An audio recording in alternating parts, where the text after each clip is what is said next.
réalité que le motif, c'est surtout par rapport aux différents problèmes que nous rencontrons sur l'exploitation des ressources naturelles. On a voulu donc faire un atelier partage pour sensibiliser un peu les personnes sur d'abord l'importance de ces ressources, voir les problèmes que cela pose et éventuellement quelles solutions on pourrait apporter par rapport à ces difficultés que nous rencontrons. Et nous avons pris essentiellement comme exemple le bois et le zircon.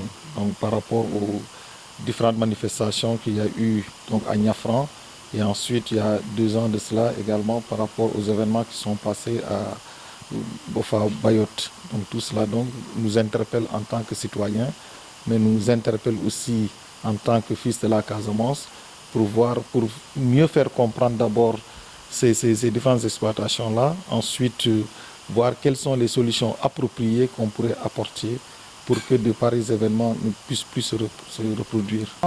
Nous sommes donc sur la thématique de l'exploitation des ressources naturelles en Casamance, puisque la Casamance, on dit c'est le grenier du Sénégal, mais c'est aussi, je pense, le pool le plus important de ressources en bois, évidemment, et maintenant aussi de minerais, en l'occurrence le zircon.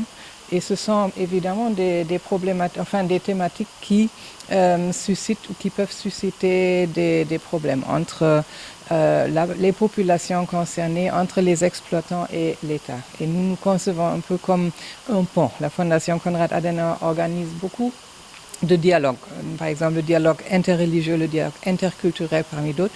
Et là, dans ce cas-là, nous souhaitons aussi faciliter le dialogue, les relations, la communication entre donc les représentants des pouvoirs publics, de la société civile et bien sûr aussi des experts, comme aujourd'hui nous avons eu le professeur Benoît Atine de l'université Hassan Sek qui nous a bien éclairé sur la thématique. Donc nous essayons de faciliter des passerelles pour qu'il n'y ait pas de malentendus, de conflits entre les populations et les pouvoirs publics ou bien aussi les médias.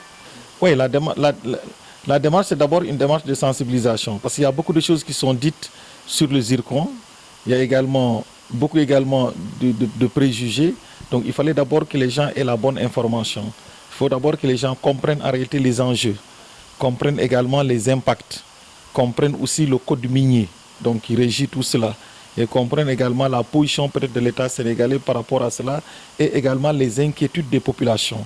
C'est tout cela qui permettrait maintenant de voir donc le niveau d'abord de compréhension, le niveau d'analyse, et en fonction bien entendu maintenant de cela, quelle est la démarche la mieux appropriée qu'il faudrait maintenant adopter, qu'est-ce que l'État doit faire et qu'est-ce qu'également les populations doivent faire pour qu'on puisse maintenant s'approprier ce projet-là. C'est ça en réalité notre objectif.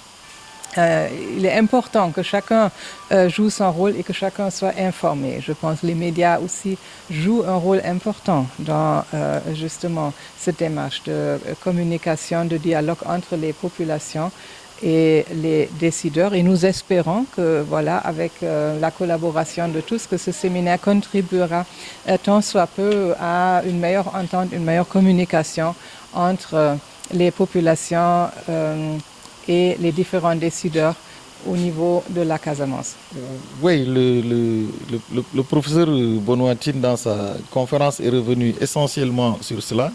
D'abord lister les différents problèmes, d'abord faire l'historique en général du zircon en commençant par Diogo, donc dans la région de Thiès, pour voir maintenant ensuite ici particulièrement en Casamance, et surtout voir quels sont les impacts de ce zircon sur l'environnement. Donc qu'est-ce que cela vraiment, pourquoi les populations sont réticentes par rapport à ce projet-là. Et voir également qu'est-ce que maintenant il faudrait concrètement faire. Donc, pour que maintenant les gens puissent, parce que parfois c'est un problème de malentendu, très généralement c'est un problème de malentendu qui se pose. Donc voir maintenant concrètement qu'est-ce qu'il y a lieu de faire, qu'est-ce que l'État peut faire pour faciliter un peu cela et quelle c'est également l'attitude également des populations, qu'est-ce que les populations doivent faire pour qu'elles puissent maintenant s'approprier alors ce projet. Parce que comme vous le dites, il y a de sérieux problèmes, il y a beaucoup de manifestations, il y a également beaucoup de non-dits, mais il faudrait nécessairement que les gens puissent s'asseoir, qu'on puisse écouter les uns et les autres, prendre en charge également les préoccupations des uns également et des autres, pour voir maintenant concrètement comment cette exploitation pourrait se faire sans pour autant maintenant porter préjudice à la population et pour qu'également l'État puisse aussi y gagner. C'est ce que nous espérons. Nous savons que le sujet est chaud. Il y a beaucoup d'intérêt en jeu. Mais nous espérons au moins pouvoir poser une pierre de plus dans l'édifice d'une meilleure entente entre les différentes parties prenantes. Je crois que la première chose que les jeunes doivent faire, c'est d'aller vers l'information. Vous savez que quand il y a ces difficultés-là, c'est parce que les gens ne sont pas bien informés. Il faudrait également que ces études environnementales puissent également prendre en considération les réalités socio-culturelles du milieu. Que les gens puissent comprendre en réalité comment les gens vivent. Ensuite, que les gens puissent comprendre les vraies préoccupations également des populations. Et que je crois que si ces études avaient d'abord porté sur ça, peut-être que ce malentendu n'aurait pas fondamentalement alors existé.